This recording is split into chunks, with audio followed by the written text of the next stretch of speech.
तो स्वागत है दोस्तों हमारी इस यूट्यूब चैनल पे। आज की इस वीडियो में बात करने वाले हैं क्लास 12 की हिस्ट्री इंपॉर्टेंट क्वेश्चन के। ठीक है, जितने भी आपके 5 मार्क्स के इंपॉर्टेंट क्वेश्चन है इस वीडियो में डिस्कस करने वाले हैं।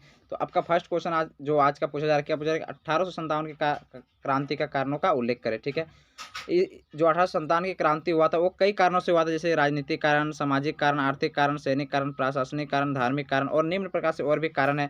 जैसे कि राजनीतिक कारण, आज जो आपका पहला पॉइंट है वो देख लेते हैं।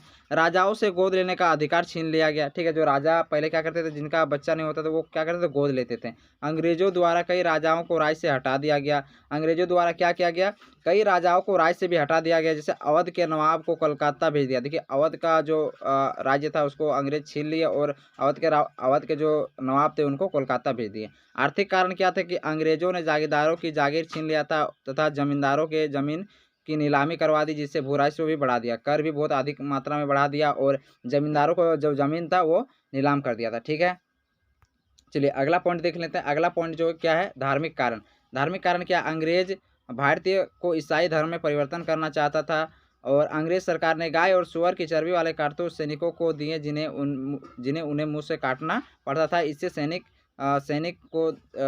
की धर्म को भावनाओं को ठेस पहुंची।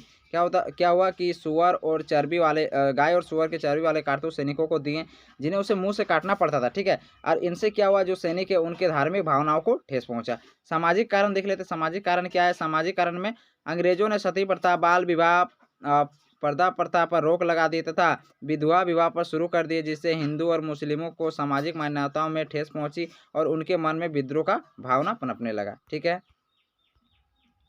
अगला जो आपका हेडिंग है क्या है, सैनिक कारण। सैनिक कारण क्या है, सेना में अंग्रेज सैनिकों और भारतीय सैनिकों के बीच भेदभाव किया जाता था। देखिए, जो अंग्रेज सैनिक है और भारतीय सैनिक है, ठीक है, दोनों के बीच भेदभाव किया जाता था। ठीक है, भारतीय सैनिकों को निम्न पद दिए जाते थे, जो भारतीय सैनिक है उनको नीचे वाला पद दिया जाता था और भारतीय सैनिकों को अंग्रेजों की तुलना में कम वेतन दिया जाता था।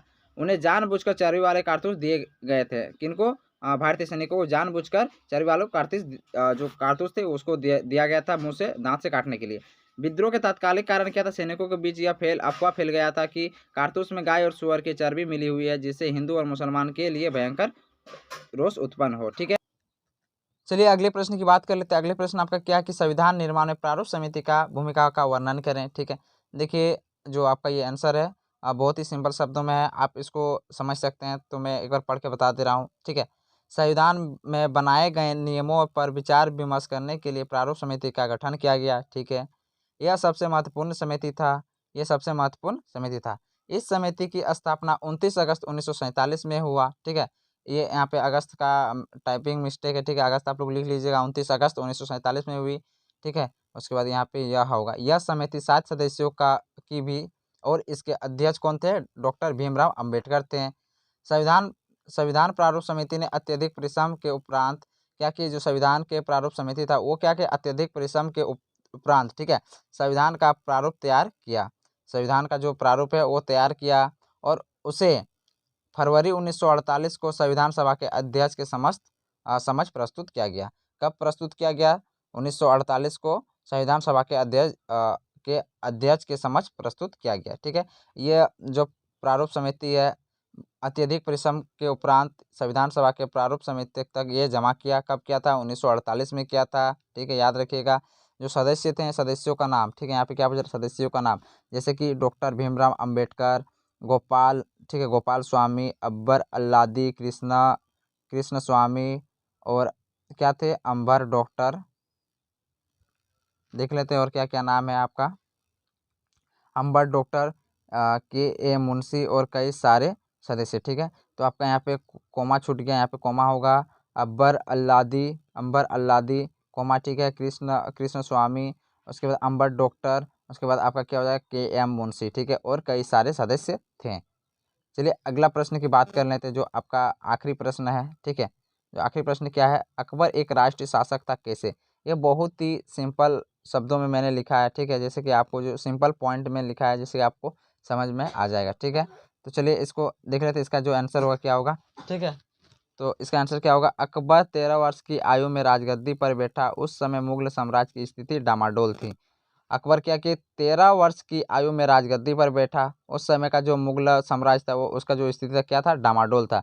परंतु अकबर ने न केवल साम्राज्य का विस्तार किया बल्कि उसे अपने समय का विशाल और सबसे समृद्ध राज्य बनाया। ठीक है, ना जो अकबर है वो ना केवल जो साम्राज्य का विस्तार किया बल्कि उसने क्या किया, जो विशाल और सबसे समृद्ध राज्य बनाया अपने राज्य को। ठीक है, अकबर का पहला मुस्लिम सम्राट था, जो अकबर ऐसा पहला मुस्लिम सम्राट था जिसने किसी धर्म या संप्रदाय को बढ़ावा ना देकर राष्ट्रीय हितों को बढ़ावा दिया। अकबर ऐसा पहला मुस्लिम सम्राट था, ठीक है, जिसने किसी स्पेशल धर्म को ना संप्रदाय देकर, ठीक है, वो क्या किया, सभी धर्म को बढ़ावा दिया। ठीक है, धर्म को सभी धर्मों ने राष्ट्रीय हितों को बढ़ावा दिया। ठीक है, समझ में आ गया आपको पॉइंट, बहुत ही इजी शब्दों में लिखा हुआ है। चलिए अगला पॉइंट क्या है, अकबर पहला मुस्लिम सम्राट था। ये पॉइंट तो हो गया आपका। अकबर के शासन काल में सभी लोगों को धार्मिक स्वतंत्रता दी गई। ठीक है, अकबर काल में जितने भी लोग थे उनको धार्मिक स्वतंत्रता दी गई, जैसे कि कोई भी तुम पूजा पाठ करो, तुम कोई भी धर्म से हो, ठीक है, ठीक है, तुम क्या करो कि तुम जिस धर्म से हो तुम उस धर्म को मान सकते हो, कोई दिक्कत नहीं।